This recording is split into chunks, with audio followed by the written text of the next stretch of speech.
My 30 years in the construction industry has taught me one thing, that no matter how good you are or think you are, it's all still about winning or losing. James Carr, the theologian, he wrote a book called The Finite Infinite Games, which actually planted the seed for me to develop the Exceptional BIM learning management platform during COVID-19 lockdown. In James's book, he talks about two types of players. He talks about the finite player and the infinite player, and how these games around the two are developed. Finite games are defined by the known players with fixed rules, and the rules are agreed upon, such as rugby, where the rules are played by and the highest score at the end of the game is the winner of the game. The infinite game is defined as known and unknown players, and the rules are changeable, and the objective is to continue the game with ongoing objectives. Now, the problem arises, however, when you put a finite player versus an infinite player.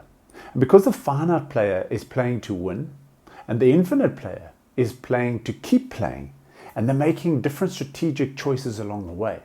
And invariably, what happens is the finite player finds themselves in this quagmire. They find themselves frustrated and running through the wool and the resources required for them to stay in the game. Now, if we look at the construction industry, it's very similar. We have finite players and we have infinite technology. And all these resources are trying to stay within the game. So this got me thinking. There's no such thing as winning construction politics. There's no such thing as winning industry governments. And we've seen that from past countries who have had the lessons learned through this. We've also seen that there is definitely no perfect formula for winning a construction project. But when we listen to the authority of too many high-level executives, they don't understand this game that we're in. They talk about budgets. They talk about being the number one in this industry. They talk about beating their competition. Based on what? Is that projects that they've won or successful projects that they've completed? Now, the problem in the built environment is that this infinite technology and finite people are at loggerheads with each other. Having a finite mindset in an infinite game will lead to quite a few predictable things that will happen.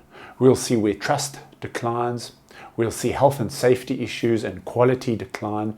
We'll see how cooperation declines. We'll see even foreign investment declining. And inevitably, we'll run out of the will as well as the resources to stay in this game. Remember, the goal is to make technology better this year than it was last year. The goal is to make our governance better this year than it was last year. The goal is to make our industry culture stronger this year than it was last year. The goal is to find the quality in better relationships and build on those relationships to create a better level of trust.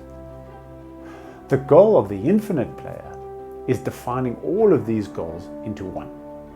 And from my experience, I see too many industry leaders who are currently still very much in this traditional working environment, leading a finite mindset.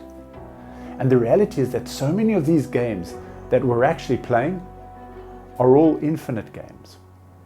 And that means we have to learn how to change over time, and we need to change the way we lead.